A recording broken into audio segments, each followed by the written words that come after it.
Welcome to cooking it simple. ഞാൻ Jessy. എല്ലാവർക്കും സുഖമെന്ന് വിചാരിക്കുന്നു.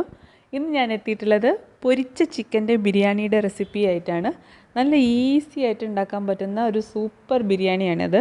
എല്ലാവരും തീർച്ചയായിട്ടും ട്രൈ ചെയ്ത് നോക്കണം. നല്ല ടേസ്റ്റാണ്. തീർച്ചയായിട്ടും ട്രൈ ചെയ്തിട്ട് ഫീഡ്ബാക്ക് അറിയിക്കുകയും വേണം. ഇതൊരു മലബാർ സ്റ്റൈൽ ദം ബിരിയാണി തന്നെയാണ്.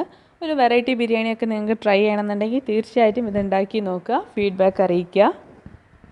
ആദ്യം തന്നെ നമുക്ക് ചിക്കനിൽ മസാല തേക്കാം. ഇതിനായിട്ട് ഞാൻ 1.5 ടീസ്പൂണ് കശ്മീരി മുളക് പൊടിയാണ് എടുത്തിട്ടുള്ളത്. നോർമൽ ആണെന്നുണ്ടെങ്കിൽ 1 ടീസ്പൂൺ എടുത്താൽ മതി. 1/2 ടീസ്പൂൺ മഞ്ഞൾപ്പൊടി, 1/2 ടീസ്പൂൺ ഗരം മസാല, ആവശ്യത്തിനുള്ള ഉപ്പ്, ഇത്രയും ചേർത്തിട്ട് 1 ടീസ്പൂൺ വിനാഗിരി കൂടെ ചേർത്ത് കൊടുക്കുക. അപ്പോൾ ചിക്കനൊക്കെ നല്ല സോഫ്റ്റായി കിട്ടും. ഞാനിപ്പം 750 ഗ്രാം ചിക്കനാണ് എടുത്തിട്ടുള്ളത്. ബിരിയാണീൻ്റെ പീസിൽ കട്ടാക്കി എടുത്തിട്ടുള്ള ചിക്കനാണ്. ഈ ചിക്കന് നമുക്ക് ഈ മസാലയിലേക്ക് ഇട്ടിട്ട് നന്നായിട്ട് കുഴച്ച് മസാല പുരട്ടിയെടുക്കാം. ഇങ്ങനെ മസാല പുരട്ടിയിട്ടുള്ള ചിക്കൻ ഒരു 15 മിനിറ്റ് നമ്മൾ മാറ്റി വെക്കണം. ആ ഒരു സമയത്ത് ബിരിയാണിയിലേക്ക് വേണ്ട ബാക്കി കാര്യങ്ങളൊക്കെ നമുക്ക് ചെയ്യാം. ഞാനിപ്പോൾ ഇതിൽ പ്രത്യേകിച്ച് ഫുഡ് കളറൊന്നും ചേർക്കുന്നില്ല. കശ്മീരി മുളക് പൊടി ആയതുകൊണ്ട് തന്നെ നല്ല കളർ ഉണ്ടാവും. പിന്നെ നിങ്ങളെ ഇഷ്ടത്തിനനുസരിച്ച് എരിവും ഉപ്പൊക്കെ നിങ്ങൾക്ക് അഡ്ജസ്റ്റ് ചെയ്യാം. അപ്പോൾ നമുക്ക് ബാക്കിയുള്ള കാര്യങ്ങൾ ചെയ്യാം. ഈ ചിക്കനൊന്ന് ഇവിടെ റെസ്റ്റ് ചെയ്യട്ടെ. ഇത് 3 വലിയ ഉള്ളി അരിഞ്ഞു വെച്ചിട്ടുള്ളതാണ്. അരിയുന്ന സമയത്ത് വളരെ നേർത്തതായിട്ട് അരിയുക. എല്ലാ പീസും ഒരുപോലെ തന്നെ അരിഞ്ഞെടുക്കാൻ വേണ്ടി പ്രത്യേകം ശ്രദ്ധിക്കുക. നമ്മൾ ഫ്രൈ ചെയ്തിട്ടാണ് ഈ ബിരിയാണി ഉണ്ടാക്കുന്നത്. അതുകൊണ്ട് തന്നെ ഇതിൻ്റെ ഉള്ളി നമ്മൾ ഫ്രൈ ചെയ്തിട്ടെടുക്കണം. ഞാൻ അടുപ്പത്ത് ഒരു ചീനച്ചട്ടി വെച്ചിട്ടുണ്ട്. അതിൽ ഓയിൽ ഒഴിച്ചിട്ടുണ്ട്. ഓയിലൊന്ന് ചൂടായി കഴിഞ്ഞാൽ നമുക്ക് ഈ ഉള്ളിയൊക്കെ ഒന്ന് ബ്രൗൺ കളർ ആകുന്ന വരെ വറുത്തിട്ട് കോരിയെടുക്കണം. ഞാനിപ്പം 2 ട്രിപ്പായിട്ടാണ് ഈ ഉള്ളി വറുത്തെടുക്കുന്നത്. നമ്മൾ ഒരേ വലിപ്പത്തിൽ തന്നെയാണ് ഉള്ളി കട്ട് ചെയ്തതെന്നുണ്ടെങ്കിൽ ഈവൺ ആയിട്ടുള്ള ബ്രൗൺ കളർ നമുക്ക് കിട്ടും. ഈസിയാണ് ഫ്രൈ ചെയ്തെടുക്കാൻ. ഇടയ്ക്കിടയ്ക്കൊന്ന് ഇളക്കി കൊടുക്കാൻ വേണ്ടിയിട്ട് ശ്രദ്ധിക്കുക. ഒരു ഗോൾഡൻ ബ്രൗൺ കളർ ആയി തുടങ്ങിക്കഴിഞ്ഞാൽ നമുക്ക് കോരിയെടുക്കാം. നല്ല ഡാർക്ക് ബ്രൗൺ ആക്കാൻ നിൽക്കരുത്. പിന്നെ പുറത്തെടുത്ത് കഴിഞ്ഞാൽ ഒന്നും കൂടെ ഇരുണ്ട് പോവും. ഈ ഒരു കളർ ആവുന്ന സമയത്ത് കോരിയെടുക്കുക. അപ്പോൾ ഉള്ളിയൊക്കെ നല്ല ക്രിസ്പൻ ആയിട്ടുണ്ടാവും.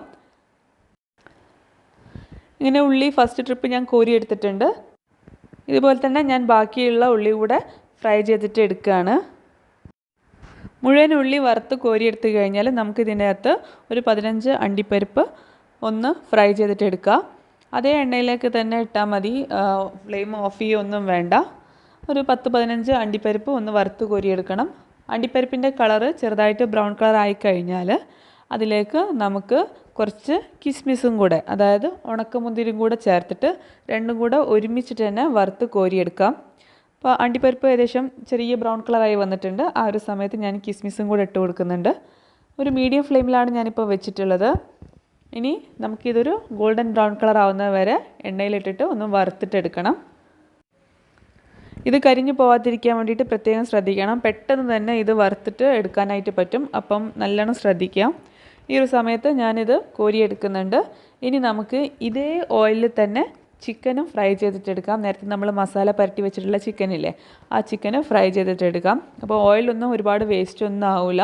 ഫ്ലെയിം ഒന്നും ഓഫ് ചെയ്യേണ്ട ആവശ്യമില്ല. അപ്പം തന്നെ നമുക്ക് ഓരോന്നിന് ശേഷം ഒന്നായിട്ട് ഇത് ചെയ്തിട്ടെടുക്കാവുന്നേ ഉള്ളൂ. ചിക്കനൊക്കെ എളുപ്പത്തിൽ തന്നെ കുക്കായി കിട്ടും. നമ്മൾ വിനാഗിരി ചേർത്തുകൊണ്ട് നല്ല മയവും ഉണ്ടാവും. അപ്പോൾ ഒരു ലോ ടു മീഡിയം ഫ്ലെയിമിലാക്കിയിട്ട് വെക്കുക. എന്നിട്ട് തിരിച്ചും മറിച്ചും ഇട്ടിട്ട് ചിക്കന് നന്നായിട്ട് വേവിച്ചിട്ടെടുക്കുക. ഒരുപാട് ഹൈ ഫ്ലെയിമിൽ വെച്ച് കഴിഞ്ഞാൽ ചിക്കൻ്റെ പുറം ഭാഗമൊക്കെ നന്നായിട്ട് ഹാർഡായി പോകും, ഉള്ളിൽ വേവില്ല. അപ്പം ഒരുപാട് ഹൈ ഫ്ലെയിമിലാക്കിയിട്ട് വെക്കരുത്. ഒരു ലോ ടു മീഡിയം ഫ്ലെയിമിലാക്കിയിട്ട് വെക്കുക. അപ്പോൾ ആദ്യത്തെ ട്രിപ്പ് ചിക്കന് ഫ്രൈ ആയിട്ടുണ്ട്. ഞാനിത് കോരി എടുത്തിട്ട് മാറ്റി വെക്കുകയാണ്. ഇനി നമുക്ക് ബാക്കിയുള്ള ചിക്കൻ കൂടെ ഇതേ എണ്ണയിലേക്ക് ഇട്ടിട്ട് ഫ്രൈ ആക്കിയിട്ട് എടുക്കാം. ഞാനിപ്പോൾ 2 ട്രിപ്പായിട്ടാണ് ചെയ്യുന്നത്. നിങ്ങൾക്ക് ഇനിയിപ്പോൾ ഒരു വലിയ പരന്ന പാനിൽ ഒറ്റ ട്രിപ്പായിട്ട് ചെയ്യണമെന്നുണ്ടെങ്കിൽ അങ്ങനെയും ചെയ്തെടുക്കാം കേട്ടോ. ഈ ഒരു സമയത്ത് തന്നെ ഞാൻ ഇതിലേക്ക് ആവശ്യമായിട്ടുള്ള ജീരകശാല അരി മെഷർ ചെയ്തെടുത്തിട്ടുണ്ട്. 250 ml കപ്പിൽ 3 കപ്പാണ് മെഷറാക്കി എടുത്തിട്ടുള്ളത്. ഇതിപ്പോൾ ഒരു 5-6 പേർക്ക് കഴിക്കാനുള്ള അളവിലാണ് നമ്മൾ ഈ ബിരിയാണി ഉണ്ടാക്കുന്നത്. നിങ്ങൾക്ക് കൂടുതൽ വേണമെന്നുണ്ടെങ്കിൽ അളവ് കൂട്ടിയിട്ട് എടുക്കാം. ഈ അരി നന്നായിട്ട് കഴുകിയിട്ട് ഒരു 10-15 മിനിറ്റ് ഒന്ന് കുതിർത്ത് വയ്ക്കുക. ഒരുപാട് നേരം വേണ്ട, 10-15 മിനിറ്റ് മാത്രം മതി. ഈ ഒരു സമയത്ത് ഞാനിതിൻ്റെ മസാല പ്രിപ്പയർ ചെയ്യാണ്. ഒരു വലിയ നോൺ സ്റ്റിക്ക് പാത്രം എടുത്തിട്ടുണ്ട്. അതിനകത്തേക്കായിട്ട് നേരത്തെ നമ്മൾ ഫ്രൈ ചെയ്ത് വെച്ചിട്ടുള്ള ഉള്ളിയില്ലേ, ആ ഉള്ളി നമുക്ക് ഇട്ട് കൊടുക്കാം.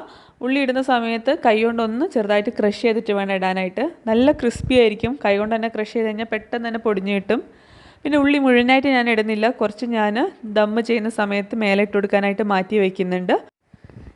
ഇനി ഞാൻ ഇതിലേക്ക് 2 ഇഞ്ച് വലുപ്പത്തിലുള്ള ഒരു ഇഞ്ചി മുറിച്ചെടുത്തതും ഒരു 5-8 അല്ലി വെളുത്തുള്ളിയും 3 പച്ചമുളകും എടുത്തിട്ടുണ്ട്. ഇതൊന്ന് മിക്സിയിലിട്ടിട്ട് ചതച്ചെടുക്കുക.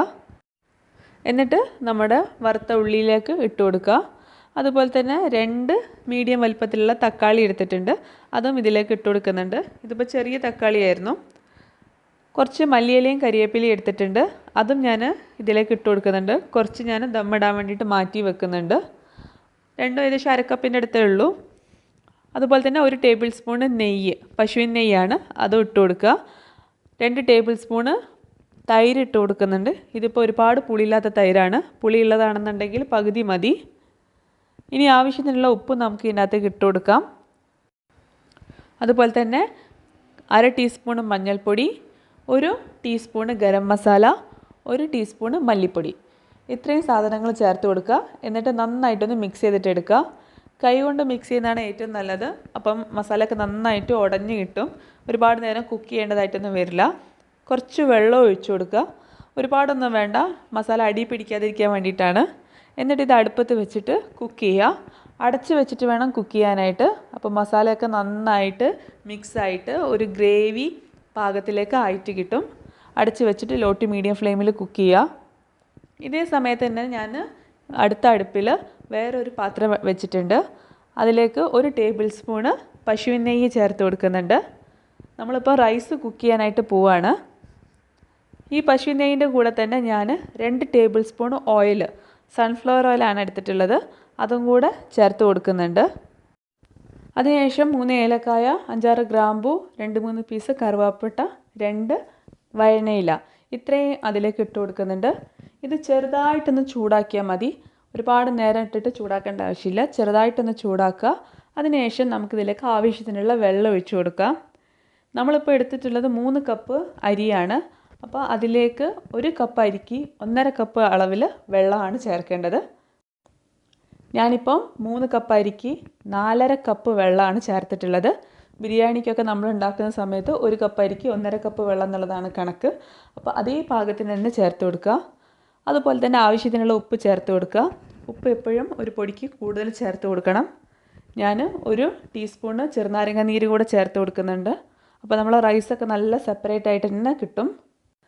നന്നായിട്ട് ഇളക്കി കൊടുക്കുക. അതിനുശേഷം വെള്ളം നന്നായിട്ട് വെട്ടിത്തിളയ്ക്കുന്ന സമയത്ത് നമ്മൾ നേരത്തെ കുതിർത്ത് വെച്ചിട്ടുള്ള അരിയില്ലേ, അത് ഞാൻ ഊറ്റിയെടുത്ത് വെച്ചിട്ടുണ്ടായിരുന്നു. 15 മിനിറ്റ് ആയപ്പോൾ അത് ഞാൻ ഇതിലേക്ക് ഇട്ട് കൊടുക്കുന്നുണ്ട്. എന്നിട്ട് നന്നായിട്ട് ഇളക്കുക. ഫ്ലെയിം ഒരു മീഡിയം ആയിട്ടാണ് ഈ ഒരു സമയത്ത് വെച്ചിട്ടുള്ളത്. ഈ ഒരു ടൈമിൽ തുറന്ന് വെച്ചിട്ടാണ് വേവിക്കേണ്ടത്.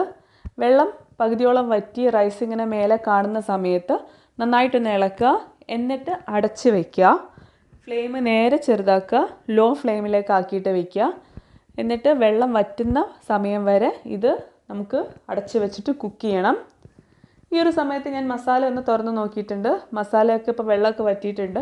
പിന്നെ ഞാൻ കുറച്ചും കൂടെ വെള്ളം ഒഴിച്ചു കൊടുത്തിട്ടുണ്ട്. എന്നിട്ട് നേരത്തെ നമ്മൾ ഫ്രൈ ചെയ്ത് വെച്ചിട്ടുള്ള ചിക്കൻ ഇല്ലേ, അത് ഇതിലേക്ക് ഇട്ട് കൊടുത്തിട്ടുണ്ട്. എന്നിട്ട് നന്നായിട്ടൊന്ന് ഇളക്കി കൊടുക്കുക. വെള്ളം നിങ്ങൾക്ക് ആവശ്യമുണ്ടെന്ന് തോന്നുകയാണെങ്കിൽ മാത്രം ഒഴിച്ചാൽ മതി. മസാല ഡ്രൈ ആയി തോന്നിയപ്പോഴാണ് ഞാൻ കുറച്ച് വെള്ളം ചേർത്തിട്ടുള്ളത്. ഇനി നമുക്കിതൊന്ന് അടച്ച് വെച്ചിട്ട് ഒരു ലോ ഫ്ലെയിമിൽ ഒന്ന് കുക്ക് ചെയ്യാം. ജസ്റ്റ് അതൊന്ന് മിക്സ് ആവാൻ വേണ്ടിയിട്ട് മാത്രമാണ്. ഒരു 5 മിനിറ്റ് കൊണ്ട് തന്നെ നമ്മുടെ റൈസ് കുക്കായിട്ടുണ്ട്.